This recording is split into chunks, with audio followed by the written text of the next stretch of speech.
We want to take a moment to welcome everyone to the Watch This Shit podcast. You could have been anywhere in the world, but you're here with us. My name is Seneca, the movie professor, and today I have my collaborating cooperator here, Young Sam. Go ahead and introduce yourself, bro. Yo, it's Young Sam, aka the Movie Apprentice. That's my dog. With this podcast, we're going to give you the definitive decision on whether you should go view a new movie release or not. It's real easy. If we say, watch the shit, stop what you're doing, and enjoy some good cinema. If we say, don't watch the shit, avoid it as you would hanging out in an abandoned Chuck E. Cheese. Or don't. You can do what you want. It may be fun. It may see you coming out of there with a bump on your lip. You don't want to listen to us? You put your life in your own hands. Video games. It is a well-known fact don't typically transition well into theatrical movies. Only a few of them have reached even close to the magic of the source material. It is hard to take an experience that is deeply personal and interactive and create a narrative that can entertain the masses. Not until recently have we witnessed a new phenomenon being born in which video game movies have proven that they have the ability to be translated decently into movies. Before Detective Pikachu, I can't think of any video game movies, not even Mortal Kombat, that did justice to the original video games. We had that whack ass Mario movie from the 90s, and the worst offender, the Resident Evil series. These movies were almost unrecognizable to the source material. Even today, I can only probably count on one hand any that I thought were between okay and good. The Super Mario movie, the new one, the one that came out this year, not the old one, is in my top 5 of this year. I really like Detective Pikachu. The first and second Sonic movies, while a lot of people enjoy them, and I like parts of them, I hate whiny voice Ben Schwartz. And I hate taking characters from a fantastical world and bringing them to our regular ass real world setting. I promise I'm not going to turn this into a Sonic the Hedgehog rant. That movie should have been so much better, but I'll move on. No matter how much I want to, I had to do it some other time. Today, we're looking at the most recent video game adaptation, Five Nights at Freddy's. How desperate you got to be to take a minimum wage job in a haunted abandoned building. Young Sam, did you have any history with this video game series before the movie? Nope. Only history I had is I know that my nephews like this. So I was Mhm. like, okay, let's see what it's about. I'm glad you said that because it's definitely going to paint your vision of what this movie is and your enjoyment of it. I already know. I have I have never played any of the games, and from what I want to understand, there are a lot of them. My familiarity with the series comes from watching the YouTube channel Game Theory. They have a deep love affair with the games and do deep dives into the lore and history of the story. They probably have more essays on Five Nights at Freddy's than any other franchise. I learned a lot about the backstory of the game. Still don't know how the shit is played, but I know what people believe is happening behind the scenes of those things. Let's discuss the story of the movie here, though. Josh Hutcherson is whatever his character's name is Mike or whatever, is a down on his luck security guard that recently lost his job. Due to a tragic event in his past, his family was shattered and he is held responsible for taking care of his younger sister. Out of desperation, he takes a super shady job, going back to security, but this time instead of working at the mall, he is securitizing an old rundown Chuck E. Cheese. I mean, Freddy Fazbear's. Now, I'm not going to dwell on it too long, but what the hell is so important that an out of business restaurant needs to provide an overnight person to oversee it? They have security cameras. Nothing there needs protection. Matter of fact, anyone that goes in the hunted ass rundown place will be the one that needs help. While working there, mysterious happenings occur as the old animatronic animals, I'm not going to be cryptic, these damn robots start killing people. Hutcherson has to decide if resolving his old trauma is worth losing what family he has left. Sam, maybe it's explained in the games. We won't know. But why the hell does a rundown building require overnight security. I mean, they got gates, cameras, and the damn police patrol the area frequently. Yeah, it didn't need any really security. I think the only reason they needed security was for the um the plot to keep going, as we should say. Mhm. That's the only reason I can think of, because, like, you list everything it has, and you're like, "Yeah, why would they need a security guard?" But plot gotta go on.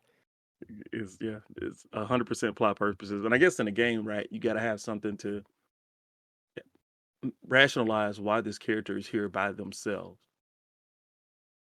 But when you translate to a movie, you gotta make it whatever. They did it. Mhm. Okay. The cool thing, or not so cool, we'll talk about that in a little bit, about this film is that the creator of the game was responsible for getting the movie out.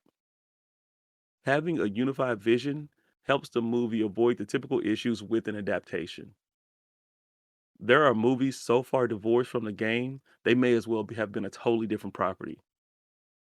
Scott Cawthorn is by trade a video game designer. I learned from one of my homies that his earlier entries were faith-based games. We all know, don't nobody play no damn faith-based games. They don't produce a lot of sales or buzz. So, through the criticism, he found his muse in making animatronic horror games. This developed into the series, and not only does he have video games, but he also has novels and now a feature-length movie. As I alluded to earlier, there is a downside that some fans may be better suited to call him out on than I am. With my limited knowledge, I know that a few of the stories in the series were combined in order to create the plot of this film. Mm. Scott, having so much influence, is able to pull a George Lucas in real time, and we all know how wrong that can turn out. Me, not really having any skin in the game, my biggest gripe is that I didn't go that the movie didn't go far enough into the mental health aspect of what was initially being set up. The protagonist uses sleeping pills in order to try and unlock repressed memories of his tragic past. My favorite horror movies always have roots in real life situations that, if left unchecked, can have dire consequences. If they had leaned on that just a little bit more, I think the story would have more bite to it. Sam, how did you feel about the plot of the movie? Um, I didn't like it. It I didn't like it at all. It just seemed just generic. It's Hmm. like you could kinda see what's up if you watch enough, like, horror movies, you're like, "Okay, yeah, I know what's about to happen." Um, s so, yeah, I didn't like the It had plot. no intrigue for you. No. Mm. Also, how do you feel about the creator coming in and editing their own art years after it was already created? What? Did you see the George? Well, you may not have known, but yeah. So a little history on George Lucas. George Lucas created Star Wars in the 70s. Mhm. In the 90s, he was like, "That's not good. I don't like how I did that. I'm gonna change all this shit and erase the versions that you already have." So the the vision of Star Wars that you see now, New Hope, Isn't all the way to is not what it was when it initially came out. ah, And that's what happens when a creator has too much power. So Scott has the same amount of power where he's taken all of those stories that he had and he's edited them to his current sensibilities. hmm. I mean, I that's a double-edged sword because if I'm doing it to increase, okay, the fidelity of the movie, like, "Oh, I want it to look better." Yeah, but if I'm rewriting stuff, it's like, I don't know. Mhm. And that's what he did. He did the rewrite. Oh, oh, no, you can't do that. Yeah, yeah. Yeah, he took characters from different games and put them all in the same movie, even though they didn't cross paths in the games. And this is Oh, just so me learning from game theory. so oh, I thought they were all in this. I thought because every time I see Five Nights at Freddy's, I kinda all see them together, like, it's like I know the yellow and the purple and the blue and the fox, and I'm like, "Okay, I thought they were all in the same game, but, oh, they're in different." Not no, not the animatronics, the people. Vanessa, Oh! Oh, Mike, those and are real Abby. people? Yeah, they're from those people are from games, but not the Oh, same game. that shit seems generic. Okay. You thought it was made for the movie? Yeah, I thought that they were just made up, like, Uh-huh, because why I don't understand the concept of the game, I guess, uh-huh, but it's yeah, I it's not watch Game important. Theory. Go There ahead. you go. Yo, watch Game Theory, he will explain, at length. He's probably he loves Five Nights at Freddy's. Anyway, Hutcherson is not leading man material. He's not a bad actor per se, but he fits more in the peripheral character archetype, more comfortably than in a front man role. He doesn't do bad here. He's just not the kind of guy that you would let have any infractions other than his big ass head. It's similar to a lady or guy taking more crap from an attractive person than they would an ugly person. Same thing here. His flaws, because he is not the normal Hollywood type, are more pronounced. So they took the least interesting actor from the Hunger Games and put him as the lead in this film. He had less of a push than most, but I won't lie. When I saw the initial trailer and he was in it, I put this movie in the "it's probably gonna suck" box. I mentioned it before. He is dealing with some deep-seated trauma. His addiction to trying to figure out this one event that changed the course of his life leads to an addiction to prescription pills. That in itself is interesting. And the movie says, we ain't gonna do nothing with that shit. If you want to know the secret of giving horror movie layers, that's that's where it is. My favorite horror films always have the center grounded. It follows deals with the stigma of sexual encounters being evil in the eyes of society. Smile deals with spreading mental illness. Then you put a scary monster on top of that, and you have a creative horror movie. FNAF almost had it, but didn't quite turn the corner. Sam, did you like like Josh's character or care about his struggles? I know you don't like his character. Did you care about his Um, struggles? the struggle was it was I liked it, like you said, I wish they would have expanded on it more, um, but seeing what he was going through, I also kinda don't like how they really just dealt with it. It's like in the beginning, they're like, "Oh, here's these pills that I'm taking," and then falls asleep, and then the security guard finds him. She's like, "Here, stop going to sleep." She just throws your shit away. So it's like, And then it was it. I need those, like, Yeah, a doctor they're gave those to me. prescribed. Yeah. So it's like it's kinda like writing off his mental illness in a sense, but Mhm, yeah, they should've I feel like they could have handled that a different way, but that's my take on it. I get it, and I'm guessing that wasn't actually in the game, and that's why they didn't go too deep into it, but that was, the most interesting part for me. Uh, and Oh. and this is in a movie where ghost spirits of children inhabit the animatronics that their dead bodies are housed in. That's Boy. that's a scary ass statement. Unfortunately, the characters have become so beloved, they can't just outright be antagonistic. Even though these robots are murdering people, at one point they bit a person in half the long way. It was the funniest part in the whole movie to me. The creator still wants the audience to be sympathetic to them. They gotta sell that merchandise to the kiddos. That is another point that holds the movie back. By not allowing the creatures that everyone is there to see be allowed to truly cut loose, they hold back something that could have been elevated material. The designs are great and iconic. In our shared memories as a race, as a people, we have those old pizza arcade restaurant memories. Something about seeing those old robots in such despair speaks to our souls about our childhoods being corrupted due to time and neglect. The problem here is they didn't have the money to animate them properly. Hmm.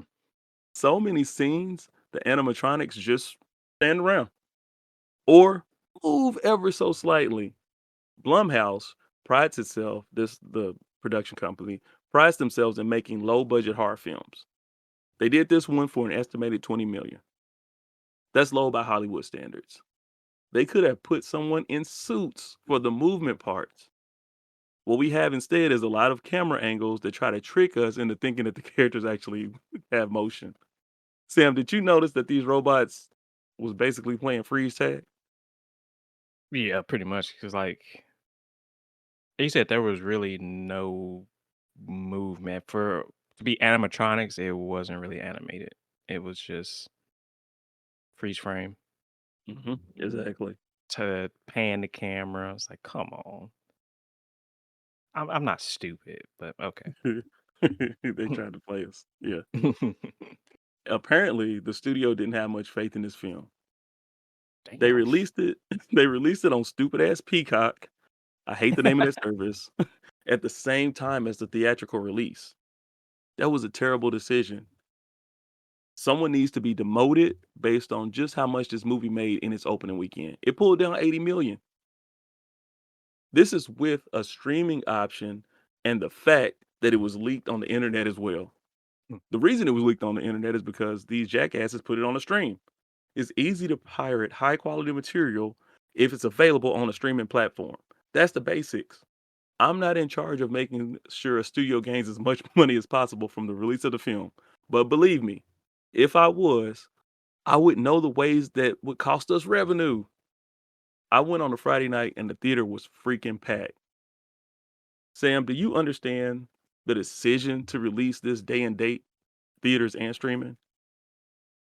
No. I mean, I get you're trying to kind of get as many people to watch it as possible, but I don't know why they did it with this movie. And until you said it, I didn't know that they actually released it on Peacock the same day. Like when I saw it, you saw it, Mhm. and then I saw the leak was like the next day, and I was like, "Oh, somebody leaked it."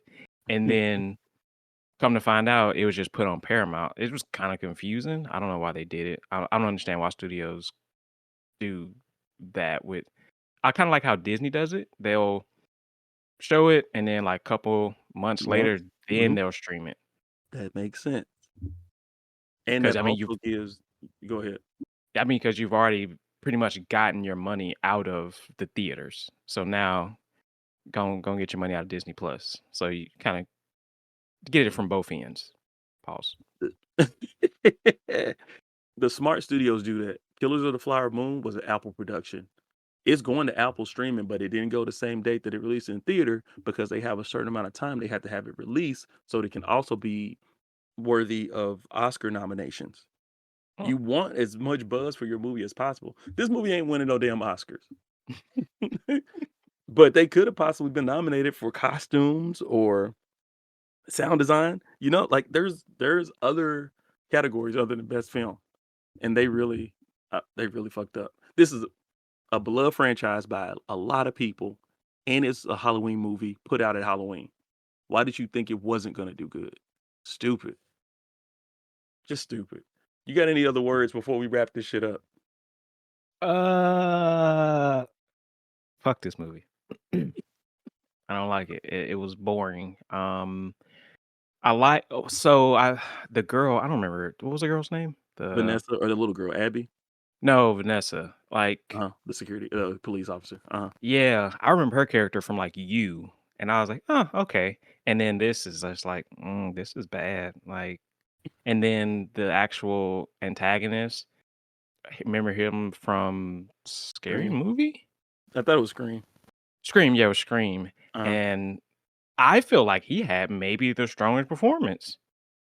but they didn't want to pay for him. He was in 2 scenes. He Dude, was. dude was in 2 fucking scenes. Get out of He here. was. He was. Anytime you just a secret, anytime you see Matthew Lillard, you know he up to some bullshit. No secrets. But yeah, my recommendation is don't watch this. I mean, and if you don't know nothing about the game, you will even come out, you'll be like, "Why did I watch this?" If you like the game, go watch it. I mean, it may like didn't the director add in like change the lore of the game pretty much? He blended the lore and then set it on the direction that he wanted to go for a movie series Ah, okay. So yeah, because they're if doing you a like sequel. Oh shit. Well, I ain't watching. If you like the game, definitely watch the movie. But if you like me, man, I'm glad you said that because your sentiments perfectly encapsulate what I wrote. So, final verdict. This is a film made for the fans of the series. right. There was a legion of teenagers in my screening, which is the target audience. And they would go crazy anytime one of the robots was introduced or a secret cameo popped up. There were times when I wondered, what the hell are they cheering for? So, while I would say, don't watch this shit to anyone that is not a fan, I say, watch this shit to all the people that are fans or have young fans in their lives. If you can watch this with a group of people, that is the intended experience. Now, there is a downside to having a lively audience. I had to deal with badass kids in my screening. Parents, please understand that the movie theater is not a babysitter. If you send your kids in public and they don't have proper etiquette and they act out, you shouldn't get upset if a cantankerous old man reprimands them. Yes, I did tell a kid to shut the fuck up during my movie. On the other hand, I can see that watching it at home and not really having an interest or connection to the material won't give you much value. So take those two ratings and apply them to your personal situation. All right. Thank you for listening to another episode of Watch This Shit. You come here for the realest take on new movies. So make sure you follow us so you're not left in the dark on whether you should check out a new movie or not. If you haven't seen this shit yet and you're in the group I told to see it, what the fuck are you waiting for? Go and go see it. If you're in the other group, go on about your life. Nothing to see here. I didn't expect this movie to be the one that gave me a truly split decision. But check us out next time when we review The Marvels. And good day to you.